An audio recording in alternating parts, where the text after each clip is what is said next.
तो हम बात करते हैं प्रोटीन्स के बारे में, जो हमारे मैक्रोन्यूट्रिएंट्स का पार्ट है, जिसकी लार्ज अमाउंट में बॉडी को ज़रूरत होती है।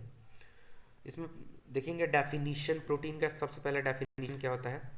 Proteins are high molecular weight polypeptide containing alpha amino acids joint together by peptide linkage. ये पेप्टाइड लिंकेज मीन दैट कि पेप्टाइड बॉन्ड से जुड़े होते हैं। प्रोटीन्स क्या होते हैं, ये हाई मॉलिक्यूलर वेट के पॉलीपेप्टाइड्स होते हैं, जिनमें amino acid alpha amino acid पाया जाता है, और ये किससे जुड़े होते हैं, पेप्टाइड चेन से जुड़े होते हैं, पेप्टाइड बॉन्ड से जुड़े होते हैं। इसी सीरीज में अब हम आगे देखेंगे डाइटरी प्रोटीन्स। थोड़ा इसका इंट्रो लेंगे हम। The word protein means that which is of first importance. Protein का मतलब ये होता है कि that which of first importance, जिसकी सबसे पहले हमें हमें ज़रूरत होती है, महत्वपूर्ण होती है। That which is of first importance, ये हमारी प्राथमिक आवश्यकता है हमारी बॉडी के लिए। प्रोटीन्स सेकेंड पॉइंट में देखें, proteins are complex organic nitrogenous compounds containing nitrogen and often sulfur in addition to carbon hydrogen oxygen. जो ये प्रोटीन्स होते हैं, ये कॉम्प्लेक्स ऑर्गेनिक नाइट्रोजीनियस कंपाउंड्स होते हैं, जिसमें नाइट्रोजन, सल्फर और कार्बन के साथ हाइड्रोजन और ऑक्सीजन भी जुड़े होते हैं। मतलब एक प्रोटीन एक ऐसा कॉम्प्लेक्स ऑर्गेनिक नाइट्रोजीनियस कंपाउंड होता है जिसमें नाइट्रोजन, सल्फर और कार्बन के साथ हाइड्रोजन और ऑक्सीजन के भी मॉलिक्यूल जुड़े होते हैं। इसमें हम आगे देखेंगे, for an adult man who way 70 kg about 60% of body weight is made by protein. जो एक वयस्क व्यक्ति को अगर हम देखेंगे जिसका वजन 70 किलो है, उसमें लगभग 16% जो उसकी बॉडी वेट होती है वो किससे बनी होती है, प्रोटीन्स की। That is about 11 kg। तो उसके जो 11 किलो जो वेट है, उसको बनाने में प्रोटीन की बहुत ही ज़्यादा इम्पॉर्टेंस होती है।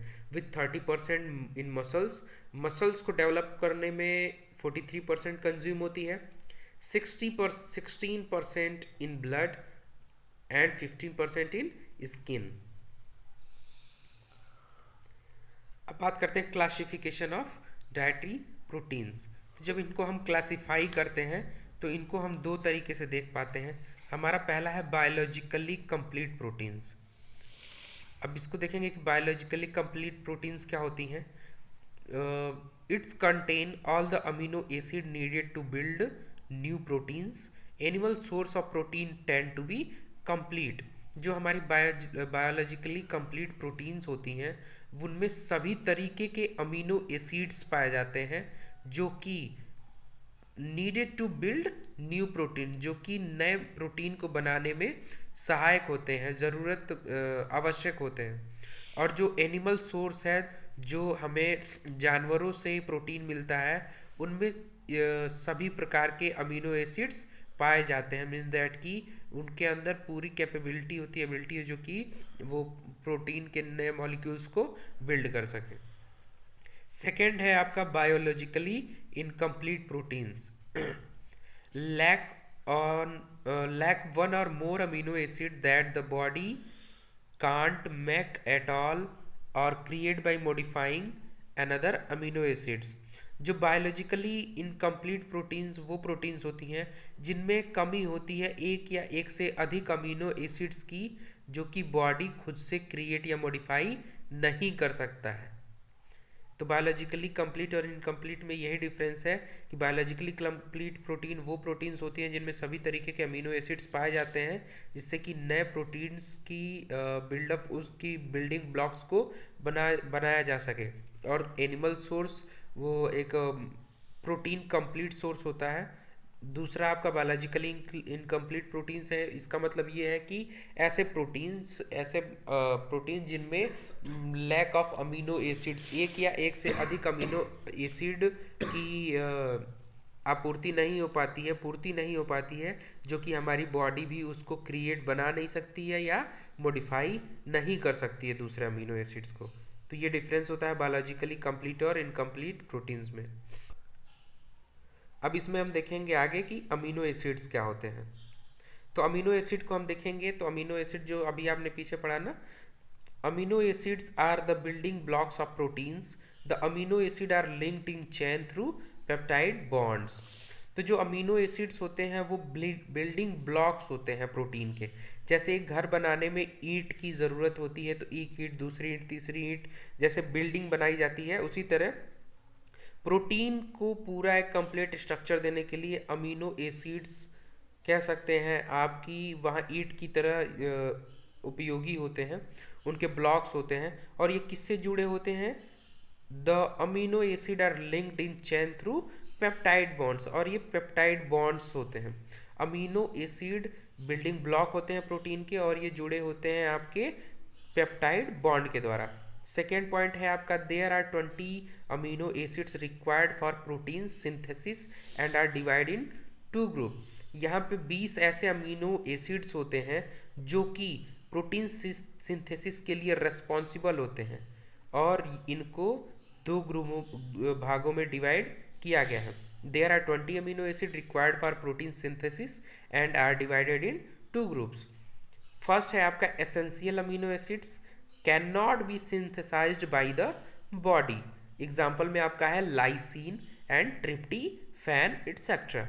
एसेंशियल अमीनो एसिड्स ऐसे अमीनो एसिड्स होते हैं जो कि हमारी बॉडी में सिंथेसाइज नहीं होते हैं, हमारी बॉडी उनको नहीं बना पाती है, उनको हम इंड्यूस कराते हैं, बाहर से इंड्यूस करते हैं। जैसे आपका लाइसिन हो गया और ट्रिप्टीफैन एग्जाम्पल में हो गया। तो सबसे पहले हम देखेंगे 20 अमीनो एसिड्स होते हैं जो कि प्रोटीन सिंथेसिस के लिए रिस्पॉन्सिबल होते हैं। इनको 2 भागों में डिवाइड किया गया है। पहला एसेंशियल जो कि हम पढ़ चुके हैं, दूसरा है आपका non essential amino acids can be synthesized by the body. Example में एलानिन और serine. Non essential amino acids ये ऐसे अमीनो एसिड्स होते हैं जो कि हमारी बॉडी सिंथेसाइज कर लेती है, खुद से बना लेती है, और हमें ये बाहरी भोजन से या किसी भी दूसरे माध्यम से इंड्यूस कराने की ज़रूरत नहीं होती है। There are 20। तो हम सबसे पहले ये जान गए कि अमीनो एसिड्स वो होते हैं। अमीनो एसिड्स क्या होते हैं? अमीनो एसिड्स बिल्डिंग ब्लॉक्स होते हैं प्रोटीन्स के, जो कि प्रोटीन की सिंथेसिस के लिए रिस्पॉन्सिबल होते हैं। और अमीनो एसिड एक दूसरे से किस बॉन्ड से जुड़े होते हैं? पेप्टाइड बॉन्ड से। देयर आर 20 अमीनो एसिड्स ऐसे होते हैं जो कि रिक्वायर्ड होते हैं प्रोटीन सिंथेसिस के लिए, and are divided into 2 groups. First है आपका essential amino acid can not be synthesized by the body, and second one is non essential amino acids can be synthesized by the body. समझ में आ गया amino acids? अब देखते हैं कौन कौन से ऐसे amino acids, importance amino acids होते हैं जो कि हमें बहुत ही नेसेसरी होते हैं, बहुत ही यूज़फुल होते हैं हमारी बॉडी के लिए। जो देखिए यहाँ पे essential amino acids, there are 9 essential amino acids. यहाँ EAA का फुल फॉर्म है essential amino acid, short form में लिखा है, इंक्लूडिंग। सबसे पहला आपका है ल्यूसीन है, सेकेंड है आइसोल्यूसीन है, third one is lysine, fourth one is methionine, threonine, valine, tryptophan, फेनिलिन, फेनिलानाइन एंड हिस्टीडिन। तो ये 9 ऐसे अमीनो एसेंशियल अमीनो एसिड्स हैं